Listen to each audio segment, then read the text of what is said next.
নজর রাখবো পরবর্তী সংবাদে। অনলাইনে জিনিস কিনে প্রতারণার শিকার এক ব্যক্তি। ফের অভিযোগ উঠে এসেছে বিলোনিয়া থেকে। ইতিমধ্যে অনলাইনে জিনিস ক্রয় করাকে কেন্দ্র করে প্রতারিত হচ্ছেন রাজ্যের বিভিন্ন প্রান্তের মানুষজন। এই অভিযোগ উঠছে একাধিকবার। তবে এবার ক্রয় বিক্রয়ের ক্ষেত্রে সাবধান হতে থাকার বার্তা দেওয়া হচ্ছে বিভিন্ন মহল থেকে। যেমনটা বিলোনিয়া থেকে খবর, বিলোনিয়ার নেতাজি পল্লী এলাকার বাসিন্দা অরূপ দেব গত 5 থেকে 6 দিন আগে ফ্যাক্টরি টু কাস্টমার নামে একটি সামাজিক মাধ্যমে বিজ্ঞাপন দেখে লাঞ্চ বক্স অর্ডার করে, যার মূল্য ছিল 1000 টাকা। বৃহস্পতিবার দুপুরে কুরিয়ার সার্ভিস থেকে তিনি ফোন যায় তার কাছে পার্সেল নিয়ে আসার জন্য।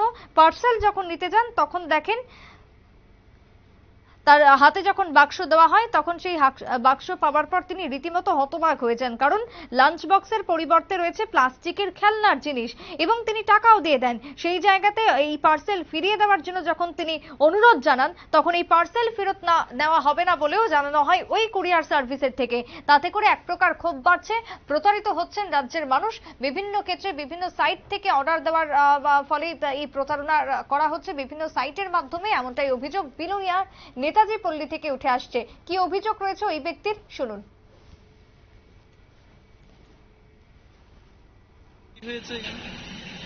আমি আজ থেকে 4-5 দিন আগে ফেসবুকে একটা লাঞ্চ বক্স অর্ডার করেছিলাম 999 টাকা। তো যথারীতি এটা গতকালকে ডেলিভারি হয়েছে বলে আমাকে একটা মেসেজ পেয়েছি এবং আপনার কুরিয়ার সার্ভিসের মারফতে এটা যেটা এসেছে ভায়া ফ্লিপকার্ট। তো সেখানে আমাকে অর্ডার করেছে, আমাকে ফোন করেছিল ওই ছেলেটা যে ডেলিভারি বয়। তো আমি স্টেশন আউট থাকার আমি বলেছি ঠিক আছে, আমি আগামীকালকে আপনাদের অফিস থেকে সংগ্রহ করবো কুরিয়ার সার্ভিসের এখান থেকে। তো যথারীতি আমি আজকে নিতে এসেছি। তো আমি ওনাদেরকে টাকাও পে করলাম 1000 টাকা। টাকা পে করার পর আমি ওনাদেরকে বলেছি আচ্ছা ঠিক আছে, জিনিসটা ঠিক আছে কিনা আপনারা একটু খুলে দেখান। ওনারা খুলে দেখে যে একটা প্লাস্টিকের কিছু একটা খেলনা এসেছে। আমি যে লাঞ্চ বক্স অর্ডার করেছি ওইটার সঙ্গে পাত্তা নেই। তো এটা যে খেলনাটার মতো কিছু একটা এমন ওইটাও ভাঙা ছিল, একটা প্লাস্টিকের অথচ আমি 1000 টাকা পে করেছি। তো আমি সবার উদ্দেশ্যে একটা জিনিস অনুরোধ করব যে আমার মতো আপনারা এরকম ভাবে ঠকবেন না, ফেসবুক থেকে কোনো কিছু অর্ডার করবেন না। আমরা বিশ্বাস করেছিলাম যে এটা বোধহয় ভালো কিছু, কিংবা ফেসবুক থেকে অর্ডার করেছিলাম, কিন্তু আজকে আমার একটা বিচিত্র অভিজ্ঞতা হলো। ফেসবুকে আপনি বিজ্ঞাপন দেখেছিলেন নাকি? আমি ফেসবুকে যে সমস্ত বিজ্ঞাপনগুলি দেয় সেখানে দেখে অর্ডার করেছিলাম লাঞ্চ বক্স, অথচ লাঞ্চ বক্সের পরিবর্তে সেখানে আসতো প্লাস্টিকের একটা টুকরো এবং আমি অলরেডি 1000 টাকা পেও করেছি। কিন্তু দাম কত ছিল এটা? যেটা অর্ডার করেছেন এটা দাম কত ছিল? 999 টাকা। তো আমি যথারীতি এই যে আমার নাম অ্যাড্রেস সবটাই ঠিক আছে, তো সেই অ্যাড্রেস খুলে আমি ওনাদেরকে 1000 টাকা পে করেছি।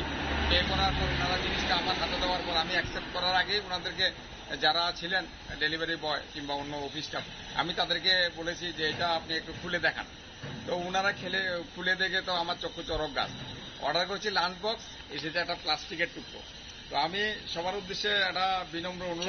এখন কুরিয়ারের যারা রয়েছেন তারা কি আপনার টাকা ব্যাক করে দিয়েছে? না, তারা টাকা ব্যাক করেনি। এরা বলছে এগুলি ফেক ওয়েবসাইট দেওয়া থাকে এবং এগুলি ফেক এরকম ভাবে প্রচার করা থাকে, লোভনীয় অফার দেওয়া থাকে, কিংবা পুরোটাই ফেক। সেখানে রিটার্ন করার মতো আমাদের কাছে কোনো অপশন নেই, সুতরাং আমরা কিছু করতে পারবো না।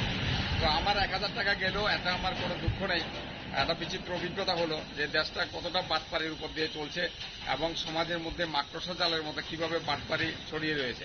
তো আমি সবার কাছে অনুরোধ করব যে এই সমস্ত বাটপাড়িতে বা ফেসবুক দেখে কেউ ঠকবেন না এবং কেউ অর্ডার করবেন না, না হলে আমার মতো ঠকতে হবে। আপনার নাম? আমার নাম অরূপ দেব, নেতাজি পল্লীতে বাড়ি, বিলোনিয়া। আর এটা কি অফিস? এটা ফ্লিপকার্ট কুরিয়ার সার্ভিস। কুরিয়ার ফ্লিপকার্টের কুরিয়ার। জায়গার নাম বনকর নদীর উত্তর পাড়। সংশ্লিষ্ট ব্যক্তির অভিযোগ আপনারা শুনলেন, তিনি যে প্রতারিত হয়েছেন সে কথাই তিনি জানিয়েছেন। অন্যদিকে এই ঘটনাতে যাতে কঠোর ভূমিকা নেওয়া হয় রীতিমতো সেই দাবি তার উঠে এসেছে। প্রতারণা তিনি শিকার হয়েছেন, প্রতারিত হয়েছেন। আগামী দিনে কোনো মানুষ যাতে প্রতারিত না হন সেদিকে নজর রাখা প্রয়োজন রয়েছে। প্রত্যেকটা সাইট সঠিকভাবে দেখে তারপরেই অর্ডার দেওয়া উচিত রয়েছে, এমনটাই মনে করছেন বর্তমানে ওই প্রতারণার শিকার হওয়া ব্যক্তি। ছোট্ট বিরতির পর ফিরে আসবো, সঙ্গে থাকুন।